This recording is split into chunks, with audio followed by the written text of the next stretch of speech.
Oi pessoal, a gente está ao vivo para mais uma aula da disciplina de Matemática Computacional em caráter extraoficial, disciplina do curso de Ciência da Computação do campus da UFC em Crateús. E às quintas-feiras a gente continua com a nossa revisão de cálculo. Deixa eu dar uma olhada como que tá a transmissão. Tá, tudo bem. A transmissão tá ok, aparentemente. Tá tudo certo. Então, vamos continuar a nossa revisão de cálculo, vamos continuar a nossa leitura do James Stewart.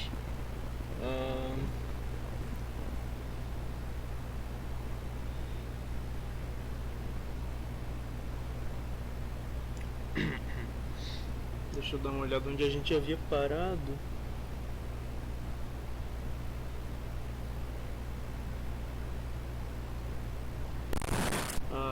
Tá. Ele tem esses exemplos aqui que são umas... Ele tem esses exemplos que são uns cálculos de integral mais primitivos. Tem algumas coisas aqui que são aparentemente funções tabeladas para aproximar com o cálculo para aproximar o cálculo da área, né? O cálculo da integral com a soma da área de retângulos, como a gente havia mencionado. E ele não sai muito disso na primeira sessão. Vamos passar adiante. Pronto, aqui a gente já vai ter uma definição mais formal para integral, beleza?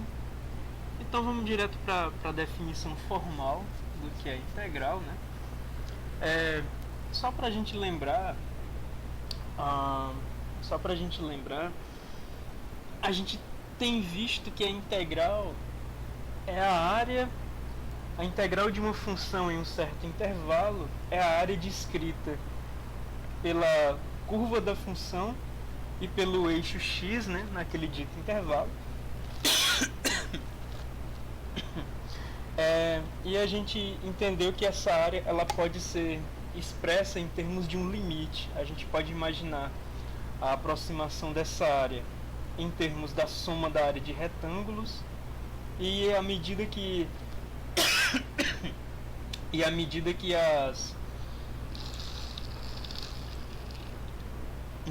o comprimento da base desses retângulos tende a zero, a gente tem à medida que o comprimento da base desses retângulos tende a zero, o erro dessa aproximação também tende a zero, beleza? Então agora,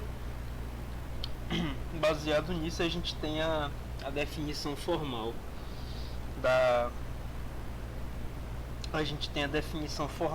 área de um retângulo, tá bom? Então vamos dar uma olhada aqui. A definição formal da área de um retângulo não. A definição formal de integral, baseado nessa noção de uma soma de infinitas áreas de retângulos com bases infinitesimais, ok? Então, para a gente ter uma integral definida, a gente tem uma função f. Essa função f ela tem que estar bem definida num intervalo de a até b, certo? Nesse intervalo que começa em a e termina em b, intervalo contínuo, subconjunto da reta dos reais, né? E a gente imagina que ΔX é o comprimento de um subintervalo desse intervalo AB, quando ele é subdividido em n subintervalos de mesmo comprimento, beleza? Então a gente cria uma amostra de pontos no intervalo, o x0 sendo o próprio ponto A e o xn sendo o próprio ponto B. Essa amostra de pontos equidistantes, né? Equidistantes para que a gente tenha justamente a base dos retângulos de mesmo comprimento. E a gente toma x1 asterisco até xn asterisco pontos de amostra nesses subintervalos. A gente tinha visto as aproximações de áreas de função utilizando o x asterisco como se fosse o ponto de começo ou o ponto de final do intervalo, né? quando a gente toma o retângulo pela esquerda ou pela direita. Na verdade não faz tanta diferença qual ponto do intervalo você tome, do subintervalo você tome, uma vez que esse subintervalo vai ter um comprimento infinitesimal de toda forma, beleza? Pois bem, o importante é que esse x asterisco i ele se encontra no subintervalo que vai de xi menos 1 até xi. Então a definição formal de integral ela é dada pela seguinte fórmula, né? A integral da função f definida para a variável x no intervalo de a até b é vista como limite onde n vai a infinito do seguinte somatório. Esse somatório representa justamente a soma da área de infinitos retângulos, beleza? Cada um desses retângulos com uma base de comprimento infinitesimal e com altura determinada por uma amostra no seu intervalo correspondente, tá bom? Como a gente tinha dito antes, essa coisa de tomar uma amostra no intervalo, ela não tem tanta importância assim, porque o intervalo tem comprimento infinitesimal, beleza? Se o intervalo tivesse um comprimento não infinitesimal, isso poderia fazer alguma diferença para a definição, mas como o intervalo tem comprimento infinitesimal, a gente não precisa especificar exatamente que ponto a gente toma de dentro desse intervalo, beleza? Não há tanta diferença nesses pontos. Pois bem, então agora a gente conhece a definição formal da integral definida da função f para o intervalo de a até b, no intervalo de a até b, e uma vez que esse limite ele é calculável, uma vez que esse limite existe, a gente diz que a função f ela é integrável no intervalo de a até b, beleza? Então a gente tem agora a definição formal de integral. Deixa eu dar uma olhada como é que a gente está aqui no chat. 2 pessoas assistindo. A gente tem 2 pessoas assistindo. 3 aparentemente agora. A gente tem o Alex, a Yasmin e o Ayrton assistindo. E vamos continuar. Agora a gente viu a definição formal de integral, beleza? Ou seja, basicamente a integral definida é a soma da área de infinitos retângulos com bases infinitesimais, com bases de comprimento infinitesimal. Pois bem,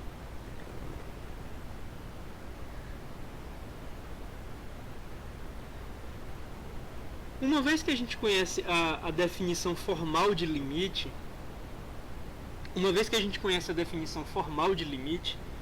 a gente pode observar as implicações da definição formal de limite para essa definição de integral. Ou seja, uma vez que a gente tem um limite com a variável indo para infinito, a gente sabe que essa diferença, né, já que isso aqui por definição tende à integral definida, a gente sabe que essa diferença tende a zero, né? Essa diferença tende a zero à medida que o n vai se tornando maior. Ou seja, se você imagina um epsilon maior que zero, de tal forma que existe algum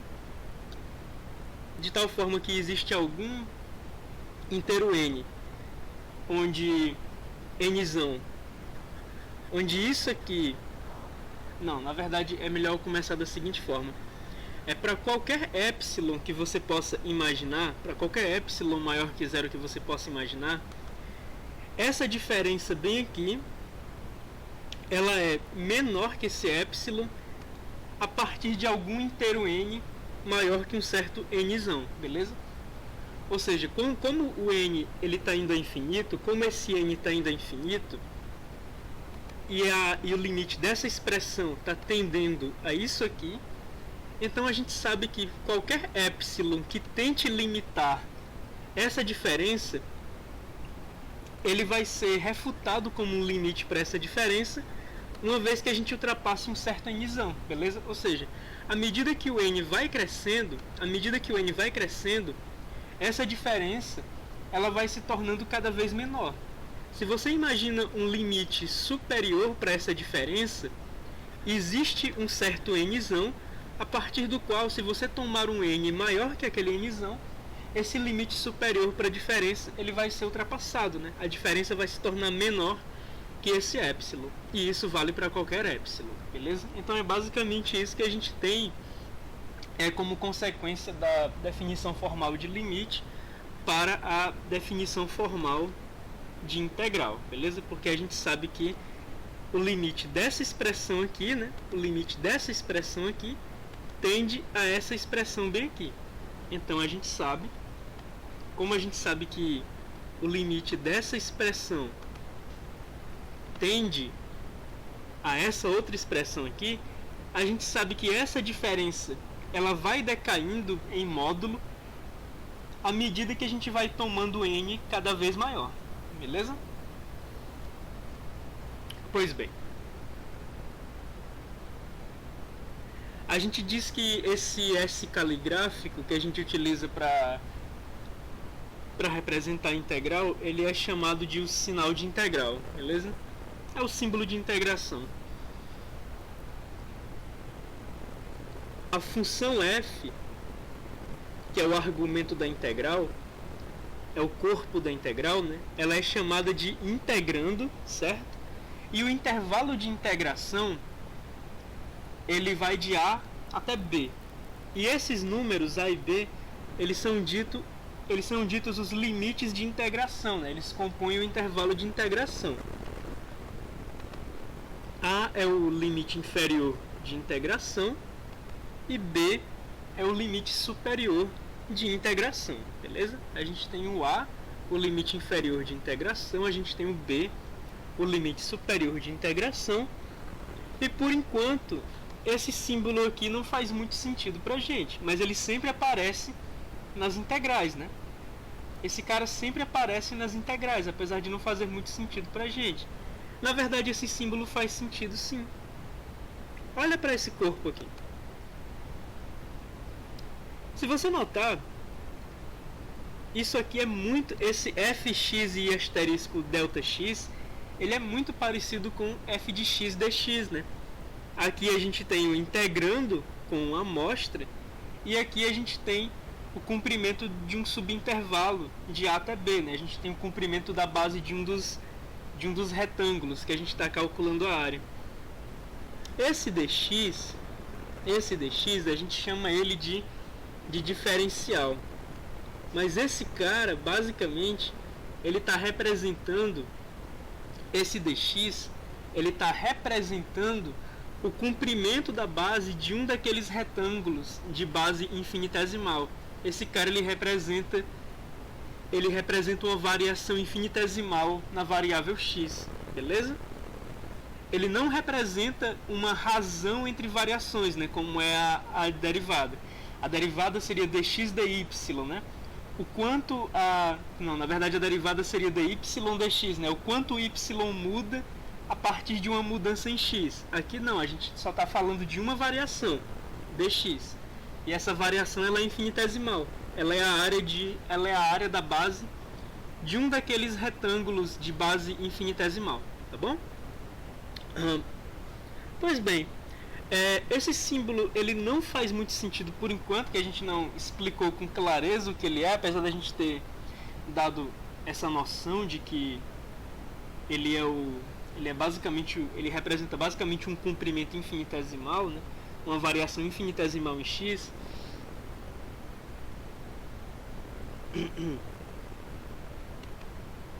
Mas isso aqui a gente pode entender também como sendo um único símbolo, beleza? Isso aqui a gente pode entender como sendo a área da curva, a área sob a curva de f no intervalo de A até B, limitada por baixo pelo segmento de reta que vai de A até B no eixo x, tá bom?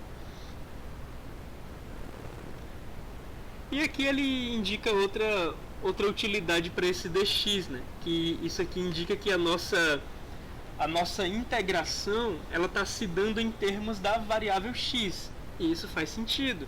Se a gente tivesse integração múltipla, integração dupla ou tripla, a gente teria diversas variáveis a serem integradas e a ordem dos diferenciais mudaria o valor da integral, tá bom?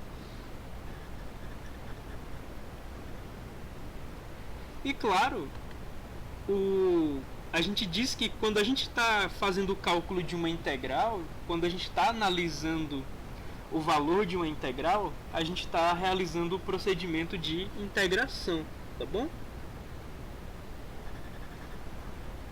Outra coisa que é interessante é que se a função f ela é definida em termos de x e você troca a expressão que define f por uma expressão equivalente, mas em termos de outra variável, por exemplo, se você substitui x por t ou substitui x por r, isso não afeta a curva da função f, né? Você só mudou a forma de escrever a mesma curva.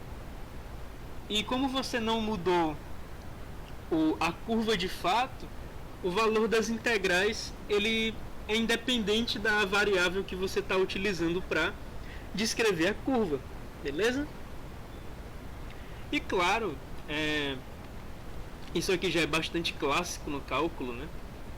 Essa soma, quando você está aproximando uma integral utilizando uma soma como essa, ou quando você está utilizando essa soma fazendo esse ΔX ir para zero.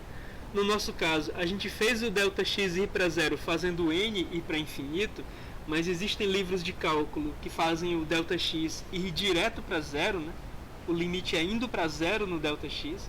De toda forma, essa soma bem aqui, seja ela utilizada para definir a integral dentro de um limite, ou se você utiliza ela para aproximar uma integral, essa soma ela é conhecida como a soma de Riemann, beleza?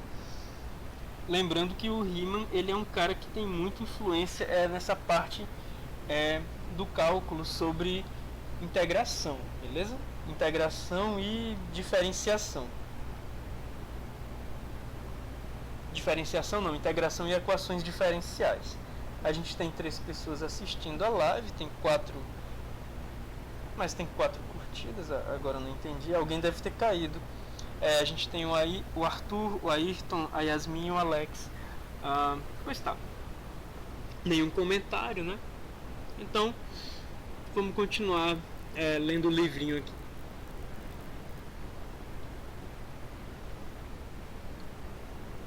Que ele tá dando aquela noção, né?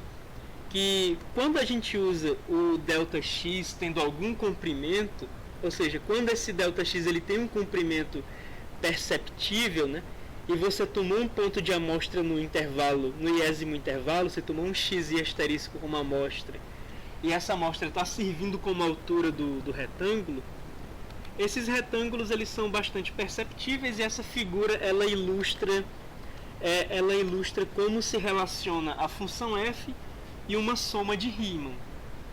A soma de Riemann ela se torna uma integral quando o ΔX ele vai a zero. Novamente, você pode colocar isso dentro de um limite e fazer o ΔX ser o argumento do limite. Você pode fazer o limite com o ΔX indo a zero direto. Ou você pode, né, se você imaginar os argumentos desse somatório, onde o i vai de 1 até n, você pode, como o James Stewart fez, fazer o n, o limite superior desse somatório, e é infinito, e isso vai forçar o ΔX, como consequência, a ir a zero, tá bom? Pois bem, quando em vez do ΔX você tem o dx, que representa uma variação infinitesimal da variável x, os retângulos eles vão se tornar indistinguíveis da curva, beleza? A área desses retângulos vai se tornar indistinguível da área da curva. E aí você vai ter que a soma desses infinitos retângulos de base com comprimento infinitesimal vai coincidir com a área sob a curva, tá bom?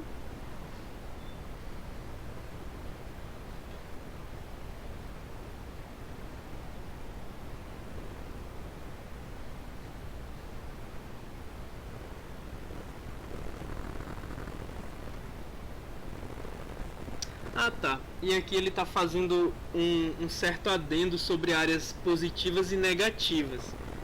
Se você observasse a soma de Riemann para algumas funções, você iria perceber que a soma de Riemann ela descreve uma aproximação com valor positivo para a área sob uma curva, e quando a curva passa por baixo do eixo x, a soma de Riemann ela descreve uma área de valor negativo, né? Uma vez que a altura do retângulo tem valor negativo e o comprimento do retângulo tem valor ΔX. Quando você troca o ΔX pelo dx, você vai ter a noção de integral, né? A soma de Riemann com infinitas parcelas, e você vai ver uma integral sendo descrevendo a área sob uma curva, mas com uma soma de três áreas. Uma área positiva, mais uma área negativa, né? Mais uma área positiva, tá bom? É perfeitamente possível que uma função num certo intervalo AB ela tenha integral zero, apesar dela não ser f de x igual a zero. É perfeitamente possível que as áreas que a função f descreve, sendo positivas e negativas alternadamente, se cancelem. Isso é bastante comum, por exemplo, em funções periódicas, tá bom?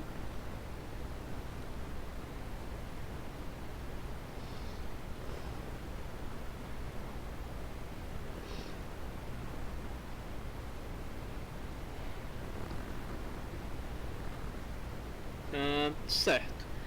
Aqui ele está fazendo um certo adendo de que a nossa definição formal de integral definida, ela utiliza subintervalos de igual comprimento, particionando o intervalo de A até B.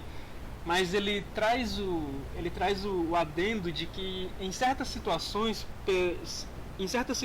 geralmente quando você está limitado pela amostra que você tem da função f, existem certas situações em que essa definição de subintervalos de mesmo comprimento, ela não vai bater com o seu conjunto de amostra, com a sua amostragem para a função f. Quando isso for verdade, quando o seu conjunto de amostra ele não for constituído de pontos equidistantes, vai ser mais proveitoso você definir a integral em termos de intervalos de comprimentos não necessariamente iguais, tá bem? Aí você vai ter uma boa aproximação para esse seu limite, para essa sua limitação em termos das amostras que você tem da função f. Aí ele já traz uma definição que eu já vinha falando há um certo tempo, né? Que é o seguinte: você não precisa ter intervalos equidistantes, beleza? Quer dizer, você não precisa ter intervalos de igual comprimento. Se você imaginar... na verdade eu vinha falando algo parecido com isso, mas não exatamente isso. Se você imaginar que cada subintervalo está livre para ter o seu próprio comprimento, o primeiro subintervalo tem ΔX1 de comprimento, o segundo subintervalo tem ΔX2 e assim por diante, você pode imaginar o seguinte: se esses subintervalos eles têm o maior comprimento dentre eles, descrito pelo máximo do ΔXi, a gente pode imaginar a soma de Riemann sendo equivalente a uma integral quando esse máximo do ΔXi ele vai a zero. Ou seja, quando o comprimento do maior dos subintervalos tende a zero, o comprimento dos demais subintervalos, por ser limitado superiormente pelo comprimento do maior intervalo que está indo a zero, esses outros subintervalos têm o seu comprimento indo a zero também. Então, utilizando esse artifício, a gente pode criar essa definição equivalente de integral, beleza? Com essa definição equivalente de integral, você não precisa estar limitado a tomar a soma de Riemann,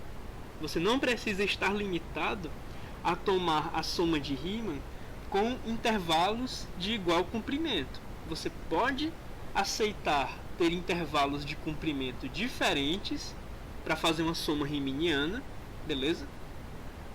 E a definição de integral, ela vai surgir quando você coloca essa soma de Riemann num limite, e esse limite tiver como argumento o comprimento do maior desses subintervalos indo a zero.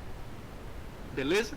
Vamos só recapitular. Se você divide o intervalo de A até B em n subintervalos de igual comprimento e n vai a infinito, então o comprimento desses subintervalos, que não muda, vai a zero. Se você divide o intervalo de A até B em n subintervalos, mas não necessariamente de mesmo comprimento, então você pode fazer o comprimento do maior dos subintervalos tender a zero, que os demais vão acompanhar, por serem limitados superiormente, eles vão acompanhar e vão a zero.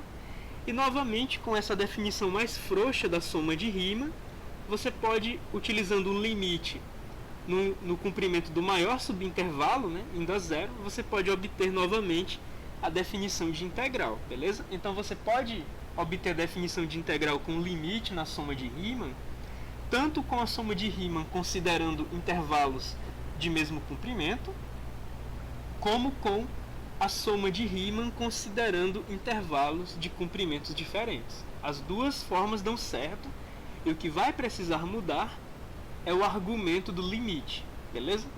Mas são equivalentes.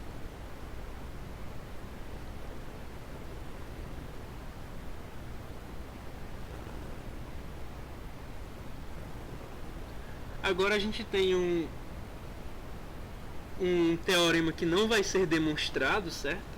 Inclusive eu acho que isso aqui já está mais para o final da cadeira de análise, a demonstração desse teorema. Ele até diz aqui, né, que isso não é provado agora, isso não é provado em cálculo introdutório. Então eu suspeito que isso esteja mais para o final da cadeira de análise. Pois bem, e o que ele diz é o seguinte: se você tem uma função f que tem continuidade no intervalo de A até B,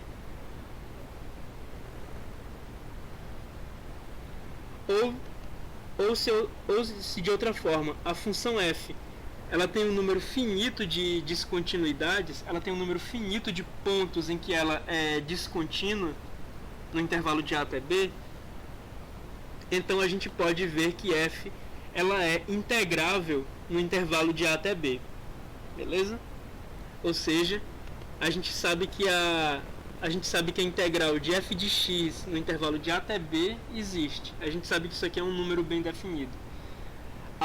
Uma observação que eu vou fazer sobre essa coisa de ter uma quantidade finita de descontinuidades é a seguinte: eventualmente a gente vai ver que a soma dos...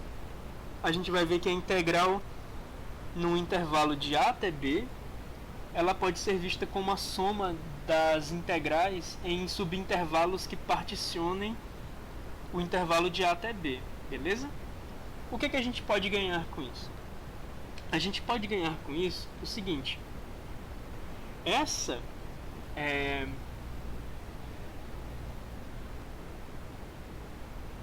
coisa de você ter uma quantidade finita de pontos de descontinuidade, ela vai permitir que você particione o intervalo em A, o intervalo de A até B, ela vai permitir que você particione o intervalo de A até B em subintervalos onde f é contínua nesses subintervalos, uma vez que os pontos de descontinuidade limitam os subintervalos, né? São os extremos dos subintervalos, mas não ocorrem dentro dos subintervalos. Então por isso que ele faz esse adendo: se f é contínuo no intervalo de A até B, a gente está bem e f é integrável. Se f tem uma quantidade finita de descontinuidades no intervalo de A até B, isso significa que a gente pode particionar o intervalo de A até B em uma quantidade finita de subintervalos em que f é contínuo. Então basta a gente calcular a integral nesses subintervalos em que f é contínuo, já que é garantido que ela existe, e aí a gente soma esses valores e a gente obtém o valor da integral definida para f no intervalo de A até B, apesar de f ter uma quantidade finita de descontinuidades em A no intervalo de A até B, beleza? Então ele deixa claro que essa quantidade tem que ser finita, né, para que você possa observar esse particionamento. Uma vez que você pode observar esse particionamento, essa segunda parte do teorema ela segue como uma consequência da primeira, né, onde você utiliza a primeira para calcular a integral em subintervalos, depois você soma os resultados dessas integrais e obtém o resultado da integral definida em A até B, beleza? Então, não faz mal a gente ter uma quantidade finita de pontos de descontinuidade. A gente ainda vai conseguir fazer uma integral no intervalo de A até B, da função f.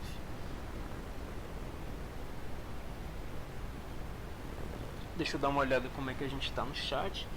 Eu acabei me empolgando e me esquecendo de olhar o chat, mas eu vou olhar agora.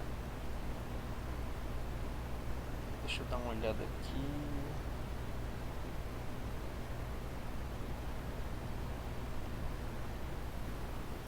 Pronto, a gente tem 4 pessoas assistindo e parece que o Ayrton caiu, mas voltou. Como foi isso? Eita, o Ayrton colocou o modo avião do celular e perdeu a conexão. Acontece. Mas que bom que não foi a internet, né? Porque aí dá pra voltar. Agora a gente tem 4 pessoas assistindo. Inclusive uma delas é o Ayrton. Que não tá mais no modo avião. Pois bem, pois bem. Vamos continuar aqui a leitura.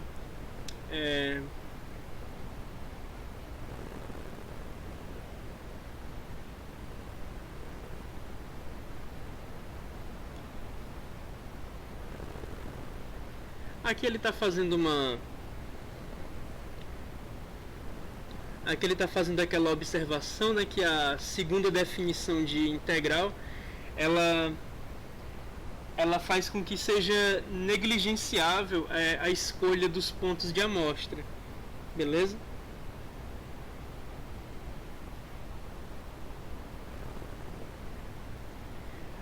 E dado que essa escolha é negligenciável, pode ser proveitoso que a gente faça uma escolha arbitrária para simplificar as contas, né? Por exemplo, se a gente toma como amostra sempre o ponto da direita dos intervalos, a gente vai ter uma coisinha mais fácil de calcular, que é o seguinte: se f é integrável no intervalo de A até B, então a gente sabe que pela definição de f, pela definição de integral, a gente tem isso aqui, né? O ponto de amostra ele pode ser qualquer cara no intervalo, em um subintervalo, e em particular a gente toma o ponto da direita do subintervalo, beleza? Isso aqui também vai ser uma definição válida de integral. No caso aqui o ΔX, como esses intervalos eles são equidistantes, lembrando, né? Como os intervalos são equidistantes, quer dizer, tem o mesmo comprimento, a gente está tomando n pontos de amostra para tomar n subintervalos, e a gente está fazendo esse n ir a infinito. Então a gente tem uma quantidade infinita de subintervalos e, portanto, cada um deles tem comprimento infinitesimal, descrito dessa forma.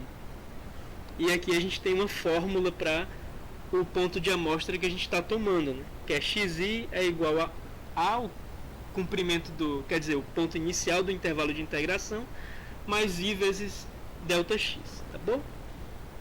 Isso aqui também vai ser uma definição de integral, e isso aqui vai ser útil se você quiser fazer certas contas, né? Porque aqui o ponto de amostra ele está bem definido, beleza?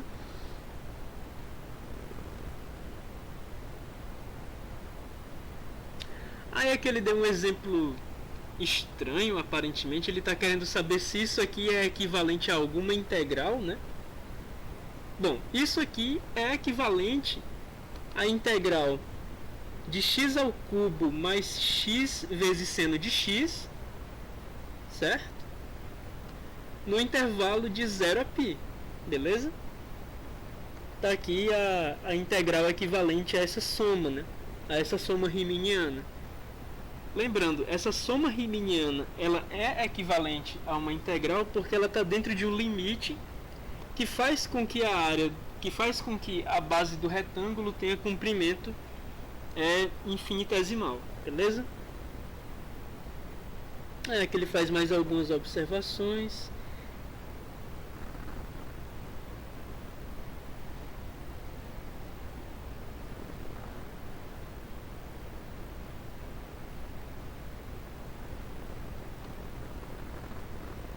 E aqui ele faz uma observação sobre a notação, né?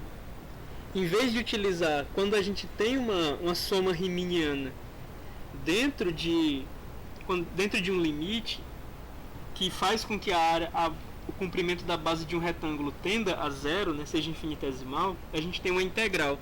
Aí ele faz uma certa analogia que o Leibniz também observou, né? A gente troca o limite do somatório por esse símbolo,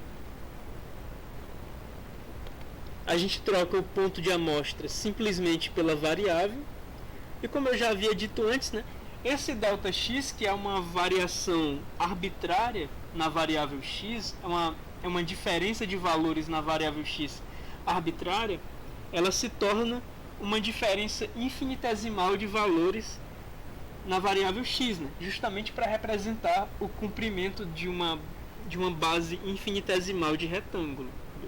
Beleza?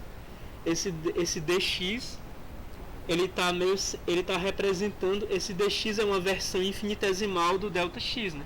O Δx representa uma variação qualquer de valores na variável x, e o dx representa uma variação infinitesimal de valores na variável x, tá bom? Meio que para você entender isso aqui como sendo um retângulo, né? A altura do retângulo multiplicada pela base do retângulo. Aí você toma infinitos retângulos como esse no intervalo de A até B, soma as áreas e obtém a área sobre a curva, beleza? É mais ou menos assim que a gente pode entender a definição formal de integral, tá bom? Então agora a gente vai partir para uma sessão em que a gente vai fazer a avaliação de valores de integrais. Vamos ver como é que vai ser isso. Deixa eu eu vou beber um pouco de água antes disso.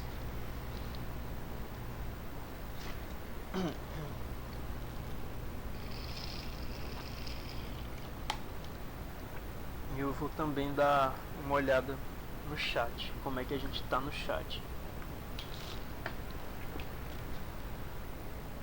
Deixa eu dar uma olhada aqui no chat.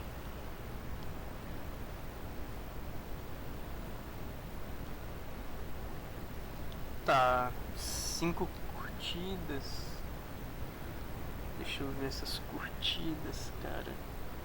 Eu acho que a curtida nova é do Rafael Vieira e os demais que eu já havia mencionado antes. Tá bem, nenhum comentário novo. Então vamos partir agora para ver como é que a gente vai calcular essas integrais, né? E deixa eu ver como é que tá a transmissão também. A transmissão tá ok. Pois bem.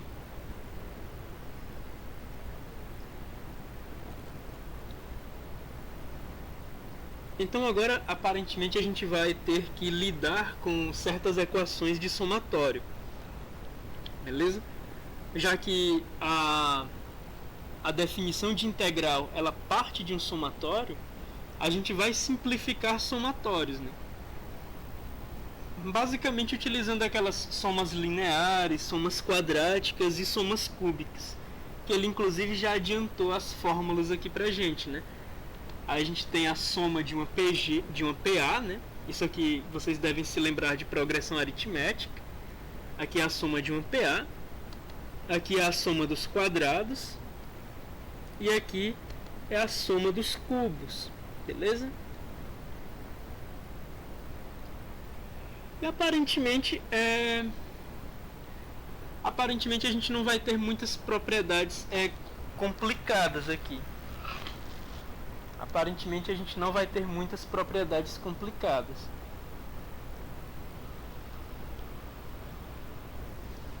Para além dessas três propriedades de soma, para além de soma de quadrados, cubos e soma linear, né, soma de PA, a gente também tem o seguinte, o somatório de uma constante em n termos, ele pode ser simplificado como n vezes a constante. O somatório de n parcelas multiplicadas por uma constante pode ser visto como uma constante que multiplica o somatório das n parcelas. O somatório de n parcelas na forma a mais b pode ser visto como o somatório de n parcelas A mais o somatório de n parcelas B, né? Aqui basicamente a gente tem que o somatório da soma é a soma dos somatórios, né? Afinal a soma ela é associativa e comutativa, tá bom? Mesma coisa aqui, a gente tem que o somatório da diferença é a diferença dos somatórios. Como a gente já está se habituando na revisão de álgebra, a subtração ela é só a soma da inversa, né? E novamente a soma ela é comutativa e associativa, tá bom? A gente nem precisa dessas propriedades para subtração, porque a subtração é só um açúcar sintático para a soma de um elemento inverso, beleza?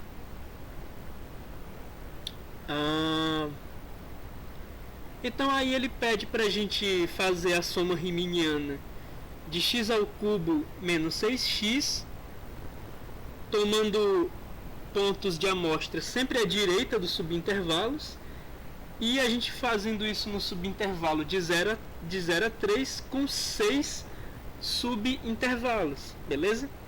Como a gente vai fazer 6 subintervalos, a gente vai calcular o comprimento de um desses subintervalos. Aparentemente a gente vai fazer isso considerando uma soma riemanniana com intervalos de mesmo comprimento. A gente não vai considerar aquela versão mais frouxa da soma de Riemann, onde os intervalos podem ter comprimentos arbitrários, até porque isso se torna mais difícil de calcular, né? A gente só vai utilizar esse tipo de coisa quando a gente for forçado por um conjunto de amostra mal comportado, beleza? Pois bem, então qual é o comprimento de um desses subintervalos, ou, de outra forma, qual é o comprimento da base de um dos nossos retângulos, né? Que a gente vai calcular a área com soma de retângulos. Bom, a gente vai pegar o comprimento do intervalo, que é b menos a, ou 3 menos 0, e a gente vai dividir isso pelo número de subintervalos que a gente vai querer. No caso, são 6 subintervalos. Como a gente vai ter 3/6, a gente vai ter 1/2, beleza? 1/2 vai ser o comprimento de um dos nossos subintervalos. E pois bem, se o 1/2 é o comprimento de um dos nossos subintervalos, como ele pede aqui no exemplo, né, a gente vai sempre tomar em cada um desses subintervalos um ponto de amostra que consiste em ser o ponto na parte direita do intervalo, né? Então a gente vai ter xi igual a 0,5, né? No intervalo que vai de 0 a 0,5 a gente escolhe 0,5. No intervalo que vai de 0,5 a 1,0 a gente escolhe 1,0. E assim por diante, escolhendo 1,5, 2,0, 2,5 e 3,0. A gente tomou 6 pontos de amostra em cada um dos nossos 6 subintervalos. Então a gente vai fazer uma soma de Riemann em 6 subintervalos. Essa é a nossa soma de Riemann em 6 subintervalos.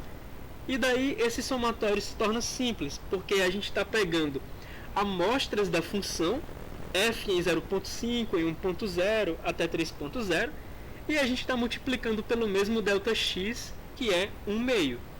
Então, uma vez que a gente pegue as amostras da função, a gente vai somar essas amostras da função, uma vez que a gente pode colocar o ΔX em evidência, né?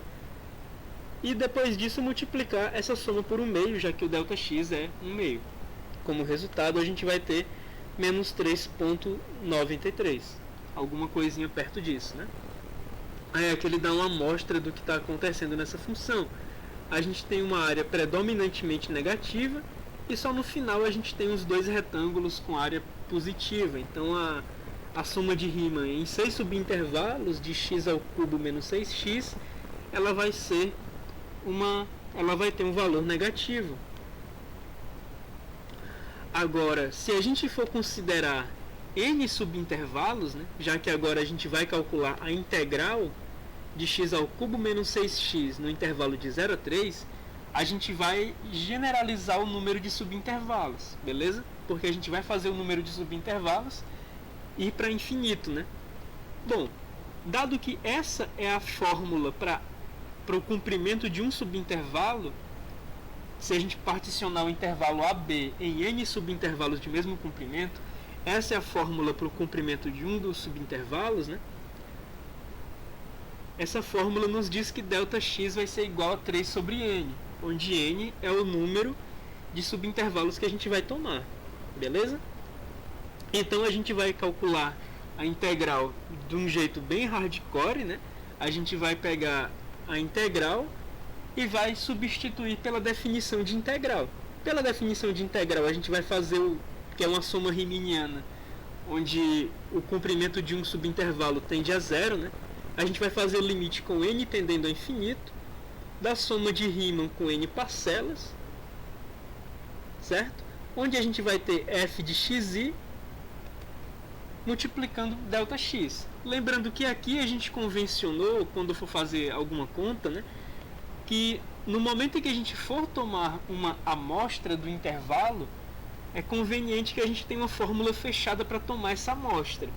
No nosso caso, a nossa fórmula fechada para tomar a amostra é tomar o ponto direito do intervalo como a amostra do intervalo. Então o nosso xi aqui, no caso, é 3i sobre n, beleza?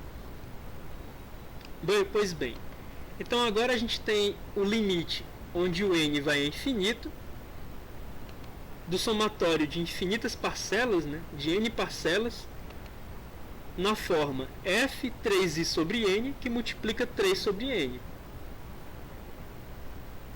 Então agora a gente vai conseguir, então agora a gente vai substituir f pela definição, né? A gente sabe que f é x ao cubo menos 6x. Então trocando isso por x ao cubo menos 6x, em primeiro lugar a gente vai perceber, na verdade, a gente vai perceber que 3 sobre n é comum a todas as parcelas do somatório. Se 3 sobre n é comum a todas as parcelas do somatório, 3 sobre n pode ser colocado para fora do somatório, beleza?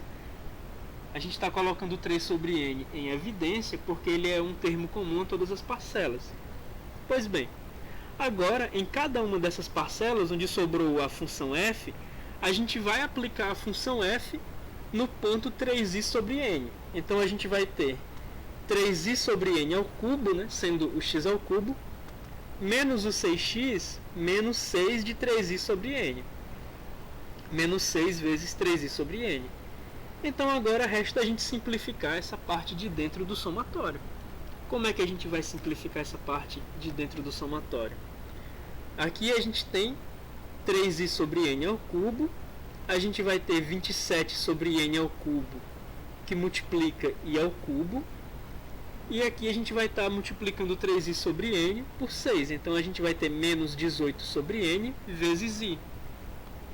Então aqui a gente tem menos 18 sobre n vezes i. Agora, observa que a gente tem um somatório de uma diferença, né? Como a gente tem um somatório de uma diferença, a gente vai fazer a diferença dos somatórios. Então a gente vai ter agora um limite quando n vai a infinito de 81 sobre n a quarta, porque esse 27 ele vai passar multiplicando esse 3, e esse n ao cubo ele vai passar multiplicando esse n, né?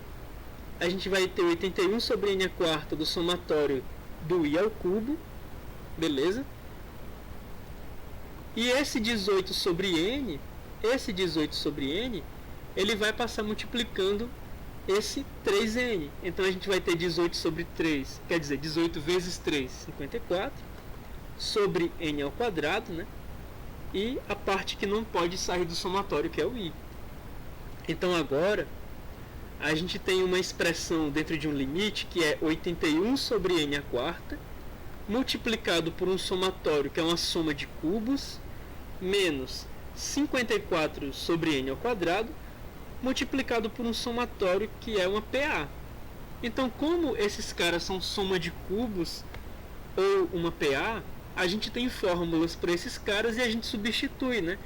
A gente substitui a soma dos cubos e a gente substitui a PA, simplesmente, beleza? A soma dos n primeiros naturais. Então agora isso aqui é uma questão da gente simplificar. Simplificando, a gente vai ter 81 sobre 4, né? Esse n a quarta, ele vai passar cancelando alguma coisa. No caso, a gente vai ter aqui, a gente vai ter n ao quadrado mais n sobre 2, a gente vai ter n ao quadrado mais n sobre 2 elevado ao quadrado, a gente vai ter n ao quadrado mais n ao quadrado sobre 4. Esse sobre 4, ele está bem aqui. E o n ao quadrado mais n ao quadrado vai dar n à quarta mais 2n ao cubo mais n ao quadrado, não é isso? N ao quadrado mais n ao quadrado daria n à quarta mais 2n ao cubo mais n ao quadrado.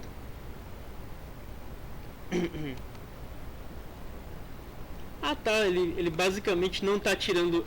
ele fez uma coisa muito mais simples do que eu estou imaginando. Em vez de fazer esse ao quadrado aqui, ele está colocando esse n à quarta lá para dentro como se fosse dividindo por n ao quadrado. Como ele está dividindo por n ao quadrado, ele está tendo n ao quadrado mais n, né? Aí ele está tendo 1 mais 1 sobre n, que ele está dividindo n ao quadrado mais n por n ao quadrado. Então ele está ficando com 1 mais 1 sobre n aqui dentro desse ao quadrado. Porque quando ele colocou esse n à quarta aqui para dentro, ele colocou na forma de n ao quadrado, né? Já que esse cara bem aqui é n à quarta, ele é n ao quadrado ao quadrado. Então, quando ele foi colocado dentro desse ao quadrado, ele entrou como sendo n ao quadrado. Beleza? Agora, esse 2 ao quadrado, ele colocou aqui para fora, sendo esse 4, né? E aí ele fez a simplificação para isso aqui. Aqui a gente vai ter uma coisa mais tranquila, né? A gente vai ter 54 dividido por 2, que é 27, beleza? E aqui a gente tem n ao quadrado mais n, dividido por n ao quadrado, a gente vai ter 1 mais 1 sobre n. Então agora a gente vai calcular esse limite como um todo, né? Primeiro, aqui vai ser, quando o n vai para infinito, o 1 sobre n vai para zero. Então isso aqui é 1 mais 0 ao quadrado, ou seja, isso aqui é 1 ao quadrado, que é só 1. Então essa parte aqui fica sendo 81 quartos mesmo. E aqui de novo a gente tem 1 mais 1 sobre n. Isso aqui vai a 1 quando o n vai a infinito, né? A gente vai ter 1 mais 0 aqui quando o n vai a infinito. Então a gente tem 81 quartos menos 27. E a gente faz a continha e obtém menos 27 quartos. E o resultado é menos 6,75. Então a gente viu o cálculo de uma integral utilizando a definição de integral. A gente viu o cálculo de uma integral utilizando uma soma de Riemann. Beleza? Vamos ver onde é que ele vai...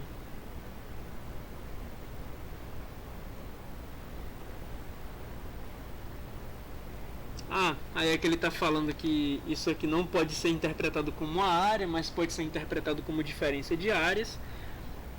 Eu até prefiro pensar que isso aqui é uma área negativa e isso aqui é uma área positiva. E de toda forma eu imagino que isso aqui representa uma área, beleza?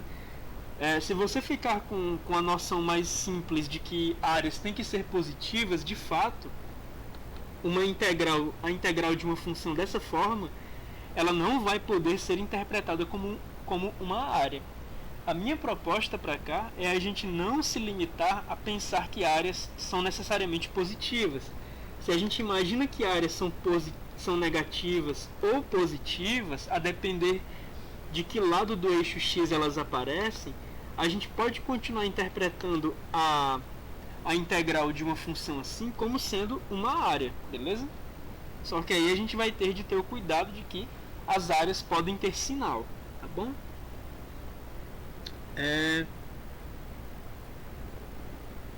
E eventualmente a gente vai chegar num ponto em que essas integrais vão ser mais simples de calcular. Deixa eu dar uma olhada como é que a gente está no chat.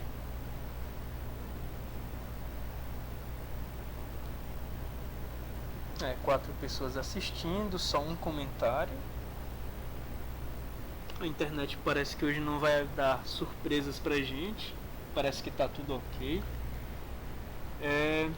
Então vamos lá. Vamos para um terceiro exemplo. Agora a gente vai representar essa integral.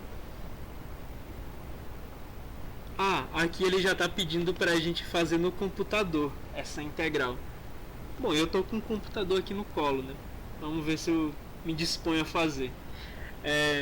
Mas eu acho que a gente não ganha muito fazendo isso, não. Esse exemplo, eu acho que como ele não vai ser analítico, a gente não vai ganhar muito. Quer dizer, no item A a gente pode até ganhar, porque isso aqui vai ser a integral do ESP de x no intervalo de 1 a 3. Como ele vai tomar n subintervalos, ele vai calcular o comprimento do intervalo como sendo 2, o número de subintervalos sendo n, né? O número de subintervalos sendo n, portanto, ΔX, o comprimento de um desses subintervalos, vai ser 2 sobre n, beleza? Daí ele toma alguns pontos de amostra. Por que ele tomou 3 pontos de amostra?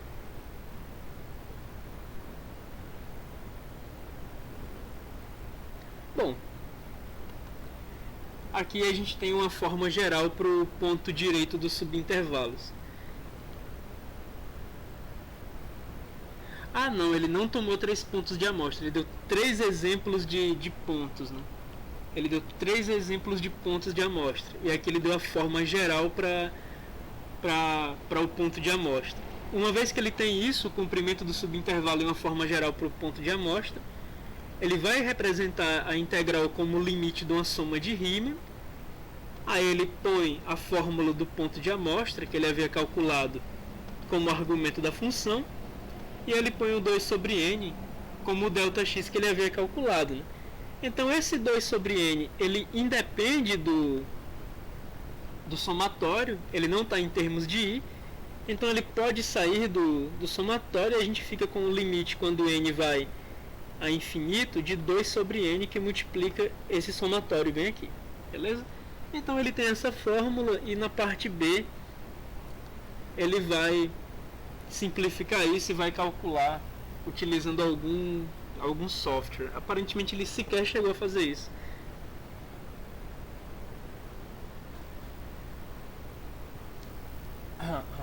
Pois bem, deixa eu ver como é que a gente está aqui no chat.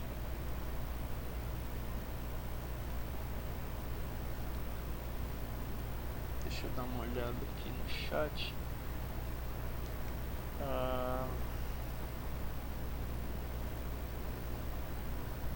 Tá, beleza. 4 pessoas, um comentário. Nada de novo. Então, vamos aqui para o exemplo 4, né?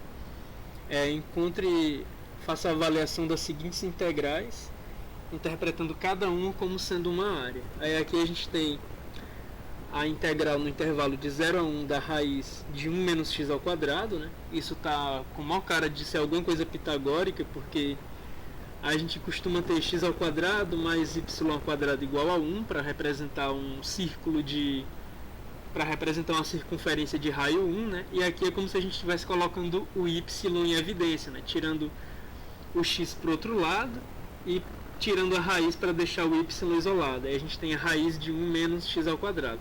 E aparentemente vai ser isso mesmo, porque ele está até tomando um quarto de um círculo aqui. Já que é no intervalo de 0 a 1, ele está representando um quarto da circunferência que é representada por isso aqui. Pois bem. E no item B a gente tem a integral de 0 até 3 da função x menos 1. Pois bem, aqui ele está colocando no ponto A que isso aqui vai ser justamente um quarto da circunferência, né?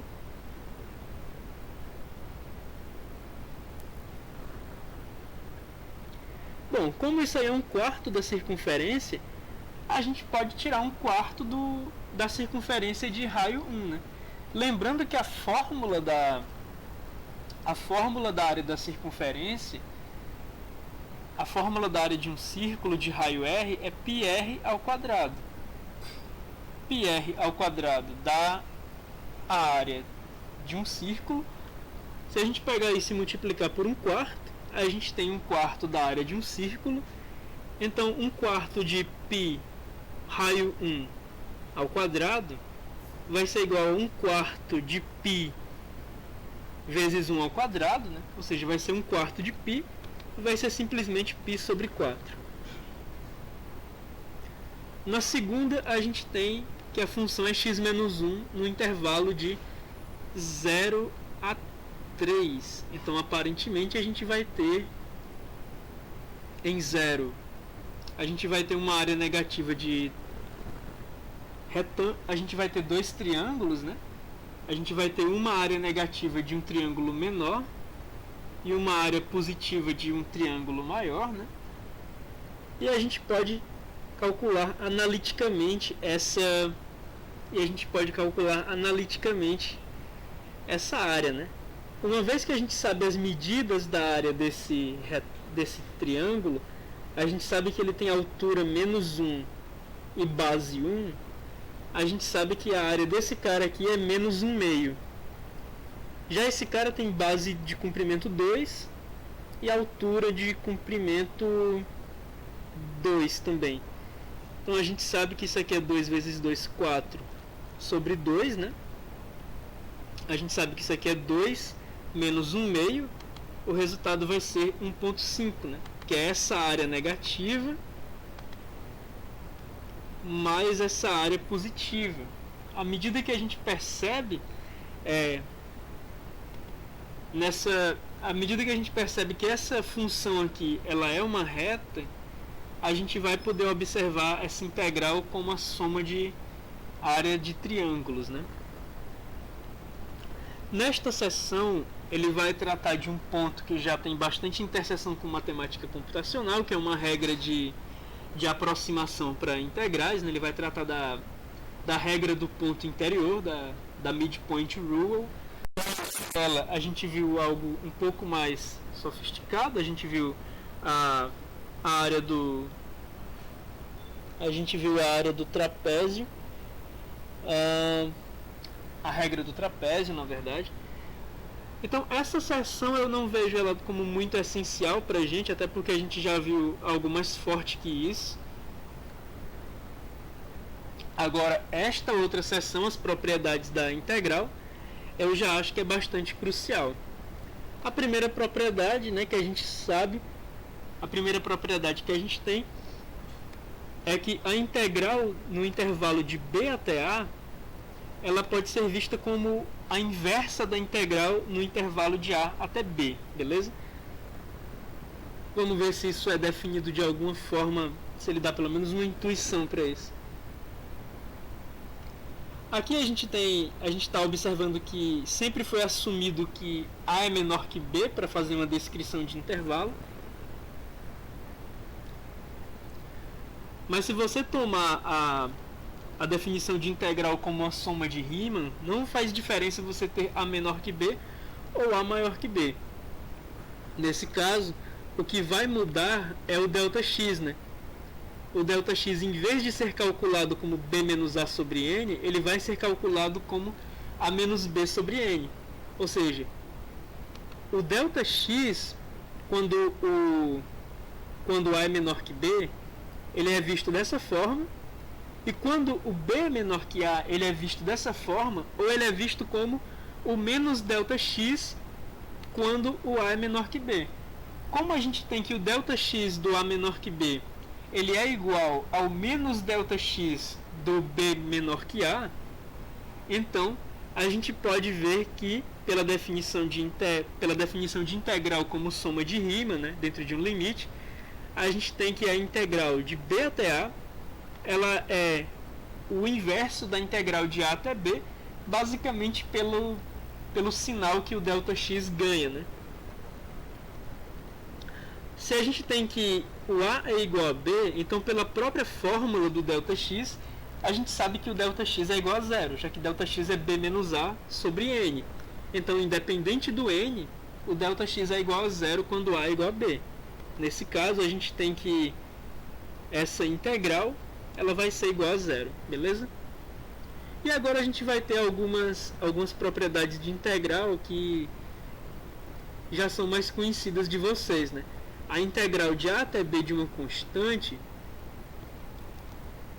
ela vai ser vista como uma constante multiplicando b menos a. A integral da soma é a soma das integrais. A integral de uma constante vezes uma função é a constante vezes a integral da função. E essa daqui eu não vejo tanta necessidade de explicitar, mas a integral da diferença é a diferença das integrais, beleza? Ele não vai dar provas para isso, aparentemente. Não, na verdade, aparentemente ele vai mostrar um pouquinho das provas disso aqui. Inclusive ele dá uma boa noção de por que a integral de uma constante ela pode ser calculada tão facilmente, né? Mas não é difícil de você imaginar que se uma função é constante, então essa função junto com o intervalo de a até b, ela descreve precisamente um retângulo, né? A função constante descreve a altura do retângulo, beleza? E o intervalo de a até b descreve a base do retângulo.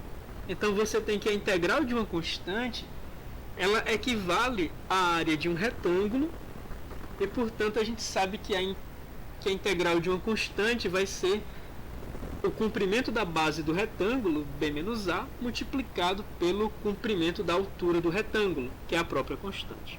Tá bom? Aqui a gente tem uma figurinha mostrando a integral da soma, né? A gente tem uma figurinha mostrando a integral da soma, mas eu prefiro fazer isso algebricamente. Inclusive, não é tão difícil da gente ver isso algebricamente, né? Pela definição de soma de Riemann. Olha só. A integral da soma ser a soma das integrais vai ser uma consequência direta da propriedade do limite. Se a gente tem a integral de f de x mais g de x, a gente vai ter o limite da soma de Riemann, em que cada parcela vai ser f de xi mais g de xi multiplicado por um ΔX.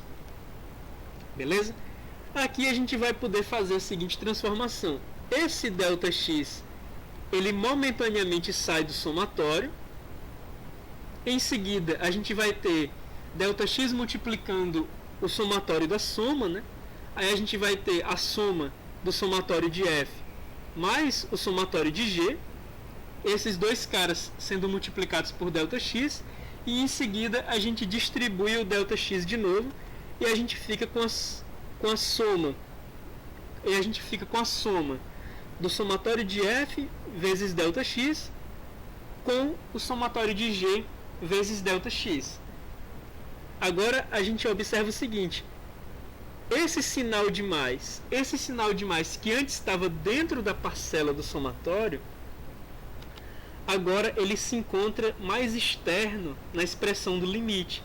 Então a gente tem bem aqui o limite da soma, né? O limite da soma é a soma dos limites, beleza?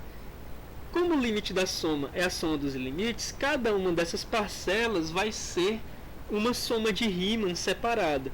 Aqui a gente vai ter a soma de Riemann para f, e aqui a gente vai ter a soma de Riemann para g.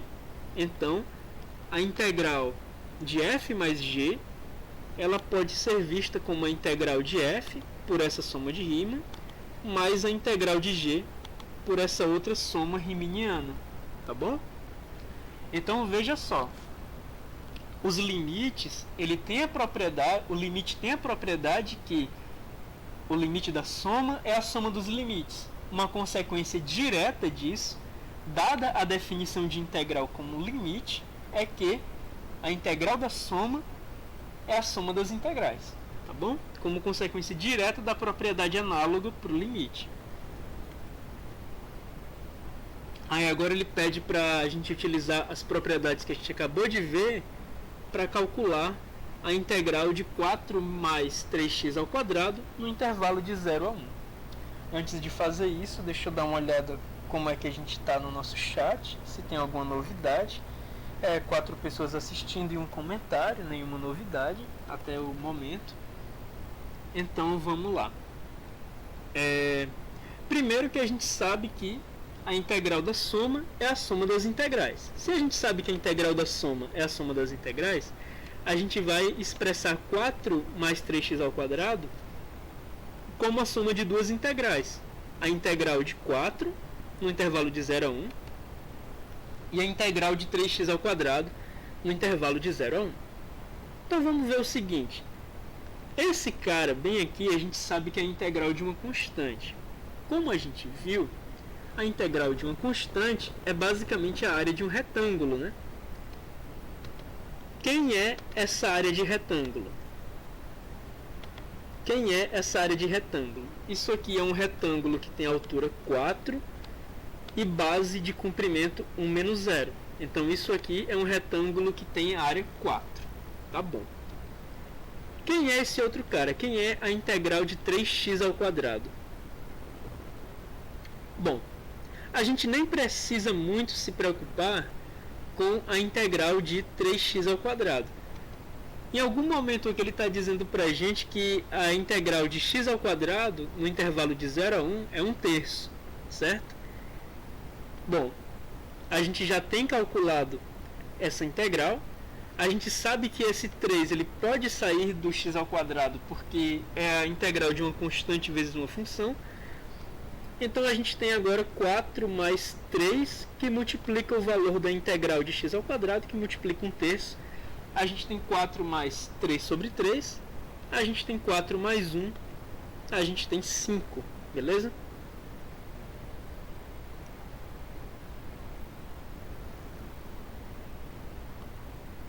Agora a gente vai ter uma propriedade que a gente até utilizou em matemática computacional para justificar subdividir um intervalo nas nossas aproximações, né? A gente sabe que a integral de a até b ela é igual à integral de a até c mais a integral de c até b para qualquer ponto c dentro do intervalo AB, beleza? Aparentemente ele não vai mostrar uma prova para isso. Ele só está mostrando um desenho intuitivo, né? Um desenho para aguçar a nossa intuição para esse fato, mas uma demonstração ele não vai fazer, beleza? Bom, não fez uma demonstração. Transmissão tá ok. Deixa eu dar uma olhada no chat, porque às vezes o chat do computador trava. Tá, mas tá realmente da mesma forma. 4 pessoas assistindo e um comentário. Pois bem. Vamos agora para o exemplo 7. Se a gente sabe... No exemplo 7 a gente tem o seguinte. Se a gente sabe que a integral de 0 até 10 de f de x é 17. A integral de 0 até 8 de f de x é 12. Ele pede para a gente encontrar a integral de 8 até 10 do f de x. Isso aqui vai ser feito usando aquela propriedade, né? Veja só, a gente sabe que a integral de 0 até 10, ela pode ser vista como a integral de 0 até 8, mais a integral de 8 até 10. Se a gente sabe o valor para a integral de 0 até 10, 17 desse lado, a gente sabe o valor para a integral de 0 até 8, 12 desse lado. Então, para completar os 17, falta essa integral aqui ser igual a 5, né? Aí aqui ele faz de uma outra forma, ele isola esse cara e põe ele como a integral de 0 até 10 menos a integral de 0 até 8. 17 menos 12 dá 5, né? 17 menos 12 dá 5.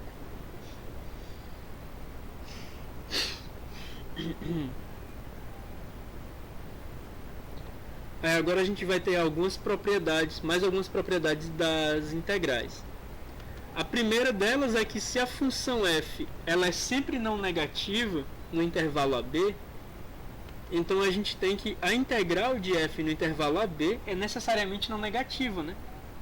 Basicamente, o que a gente tem aqui é a função f nunca descrevendo uma região com área negativa em A até B, e portanto a integral de A até B ela descreve apenas áreas positivas, e daí ela é não negativa, beleza?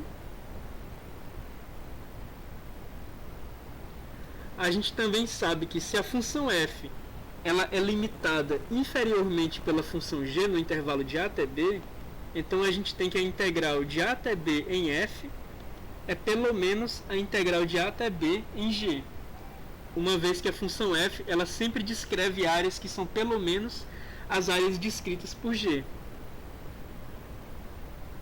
Aí agora a gente tem meio que um teorema do sanduíche aqui, né? Se a função f ela é limitada inferiormente por mzinho e limitada superiormente por mzão dentro do intervalo de A até B, então a gente sabe que a integral da função constante mzinho ela é um limite inferior para a integral da função f, e a integral da função constante mzão é um limite superior para a integral da nossa função f, beleza?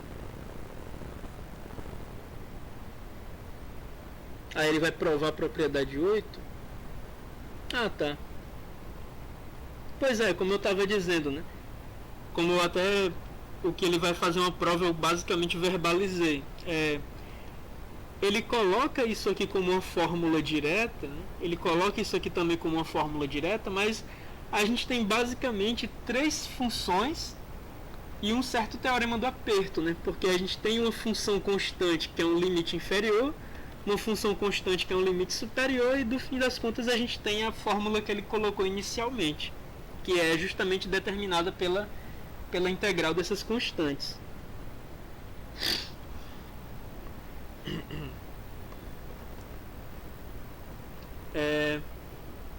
Vamos dar uma olhada agora aqui no exemplo 8, mas antes deixa eu ver como é que está o chat, antes de seguir para o exemplo 8. Opa, 2 comentários. Integral é bem interessante. Curiosamente aprendi a resolver elas antes de aprender limites. Interessante, realmente. Não é muito usual, né, Ayrton? Isso, a gente aprender integrais antes de limites é uma coisa complicada, porque meio que se a gente pega integrais sem entender de onde elas vêm, a gente tem uma visão, digamos, a gente fica com uma visão mecânica sobre as integrais, né? A gente aprende um monte de regrinha, mas se a gente vê a integral como em termos de limites, a gente sabe que muitas das propriedades de integrais são postas como consequências das propriedades de limites. Daí a gente tem uma base mais legal. Eu espero que esteja ajudando. Agora vamos calcular essa integral bem aqui, a integral do ESP de menos x ao quadrado no intervalo de 0 a 1.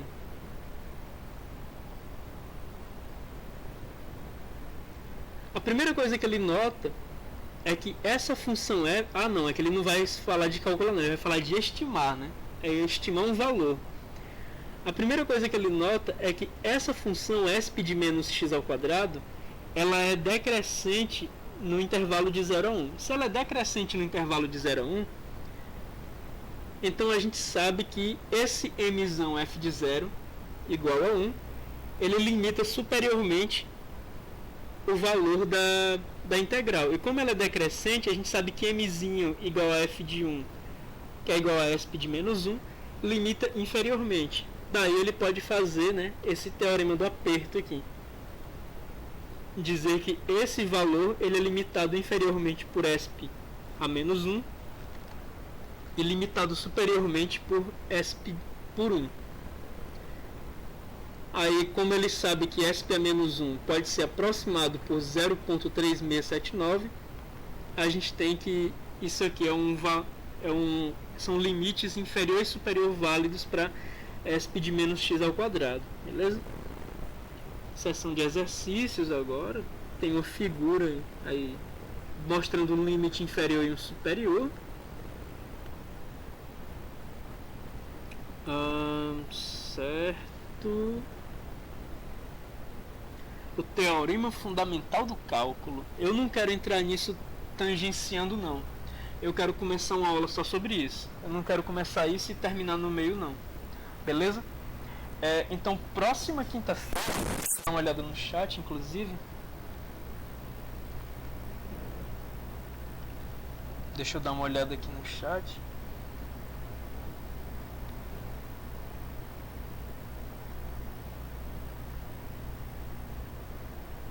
Ah, tá. Ah, entendi. Pois é, Ayrton. Então, tem essa coisa, né? Você pode aprender a fazer derivadas e a fazer integrais de maneira mecânica. A abordagem que eu estou tentando trazer nessas revisões é justamente para fugir disso, né? Eu estou tentando fugir dessa coisa mais mecânica, beleza? Então, como eu estou justamente tentando fugir dessa coisa mais mecânica e explicando os fundamentos, eu estou tentando explicar os fundamentos de uma maneira mais abrangente, né, com mais calma. Eu não quero começar o teorema fundamental do cálculo agora, parar na metade e continuar explicando o teorema fundamental do cálculo depois, beleza? Eu prefiro resolver isso numa tacada só. Então, eu vou dar a live de hoje por encerrada. A gente viu uma sessão um pouco mais interessante, né, sobre integrais. A gente inclusive viu cálculo de integrais utilizando a definição direta por somas riemannianas, beleza? Mas o teorema fundamental do cálculo, ele basicamente vai aposentar as somas de Riemann pra gente, ao menos para as integrais elementares, tá bom? Então, pessoal, eu agradeço a presença de vocês na live de hoje. Eu lembro que essa interação não faz sentido sem vocês aí do outro lado, tá bem? E terça-feira a gente volta para nossa revisão de álgebra linear. Deixa eu dar uma olhada se existe algum comentário novo.